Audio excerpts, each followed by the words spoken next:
Saya nak cerita kat tuan-tuan. Tuan-tuan sallallahu alaihi wasallam Muhammad. Kita duduk di antara fasa terakhir daripada kiamat kita lah ni. Dan di antara ujian yang akan mai dekat kita pada waktu ni tuan-tuan, namanya ujian Imamul Mahdi. Seorang lelaki yang dipilih oleh Allah yang namanya Imam Al-Mahdi. Imam Mahdi ni tuan-tuan, kata Nabi, dia daripada keluargaku. Kalau dia bukan keturunan Nabi, maksud dia bukan. Yang kedua, nama Imam Mahdi itu sama macam namaku, kata Nabi SAW. Maksud dia apa? Namanya Muhammad bin Abdullah. Nama dia macam tu. Kita ni duduk dekat sangat dah. Kita ni lah ni duduk di fasa keempat daripada fasa kelima akhir zaman. Fasa kelima ni fasa Nabi Isa memerintah. Bila Nabi Isa memerintah, maksud dia Dajjal dah turun. Bila Nabi Isa memerintah, maksud Yajuj Majuj dah mati lah. Jadi ulama sebut tak mustahil pada masa kita ni lah kita akan menyaksikan dengan mata kita sendiri macam mana fitnah Dajjal. Tak mustahil kita berjumpa Dajjal depan muka kita nanti. Tapi nak sampai kepada Dajjal tu tuan-tuan, kita berjumpa dulu dengan Imam Mahdi.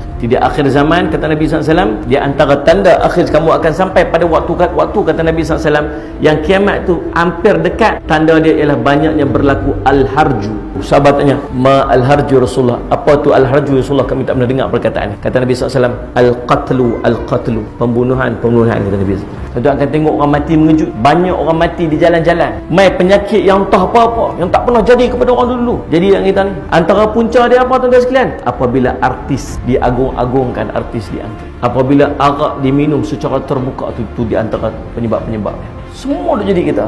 Kata Nabi SAW, takkan berlakunya kiamat sehingga kamu tengok tanah Arab tu jadi hijau dan dipenuhi dengan sungai-sungai. Bila sempurna tanda-tanda kecil kiamat ni, dia nak beralih kepada tanda besar kiamat. Bila beralih kepada tanda besar kiamat, Nabi kata umpamanya macam tasbih yang putih, jatuh betul. Maksud dia apa? Dia main cepat. Dan peralihan kepada tanda kecil kepada tanda kiamat ni, peralihan dia ialah munculnya Imam Mahdi. Masalah dia tuan-tuan ialah bila Imam Mahdi muncul, kita mesti pi ikut dia, bai'ah kepada dia. Walau macam mana susah pun, bila dia muncul, kita mesti ikut dia. Tapi macam mana nak ikut kalau tak kenal? Apa tanda Imam Mahdi nak muncul? Ramai di kalangan yang kenal dia tapi tak ikut dia. Tahu pasal apa? Pasal Allah mengubah Imam Mahdi ni dalam satu malam. Maksud dia tuan-tuan, kita katalah Imam Mahdi tu di kalangan kita, dan kita kenal dia tu lagu mana. Benda duk kawan dengan dia, duk kerja sekali dengan dia bukan orang hebat, bukan orang alim, bukan orang dahsyat-dahsyat. Allah bagi dekat dia ilmu dalam satu malam. Allah ampunkan seluruh dosa dia dalam satu malam. Allah ubah dia hanya dalam satu malam. Maksud tuan-tuan boleh bayang tak? Kemarin tuan-tuan jumpa dia lagu lain, hari ni tiba-tiba Imam Mahdi.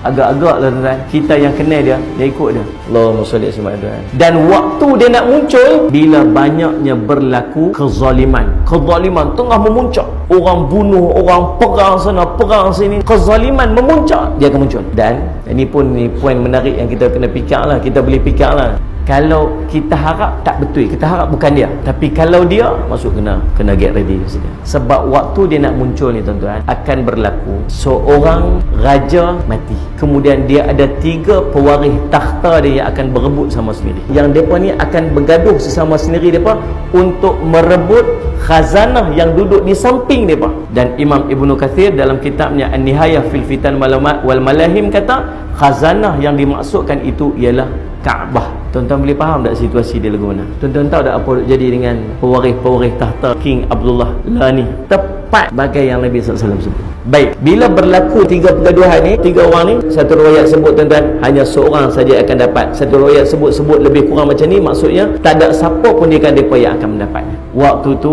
akan muncul bendera hitam yang mai daripada timur. Kata Nabi SAW, datangilah mereka, pergilah dekat mereka, berbai'ahlah dengan mereka ni, walaupun kamu terpaksa merangkak atas salji, kerana bersama dengan mereka tu ada Khalifah Allah Al-Mahdi. Tuan-tuan, ulama membahaskan tentang pasal apa Nabi sebut walau terpaksa merangkak atas salji. Dalam kitab Ibnu Katsir kata apa? Nak menggambarkan kesusahan pada waktu tu. kalau susah macam mana pun pi ikat janji setia dengan dia. Tapi tuan-tuan tak fikir, Nabi cerita kepada para sahabat yang duduk di padang pasir, kalau nak cerita bersusah payahlah mendatanginya sesuai cerita salji ke padang pasir. Padang pasir lah kot lah. Siapa Nabi cerita salji? Depan mata kita lah ni tuan-tuan sekalian. Tak lama, baru sebulan lepas je salji turun di Saudi, dan telah turun berapa tahun dah, semenjak berapa tahun ni. Dan terbaru kita tengok macam mana dekat Madinah turun ketui-ketui ais tuan-tuan, yang Nabi sebut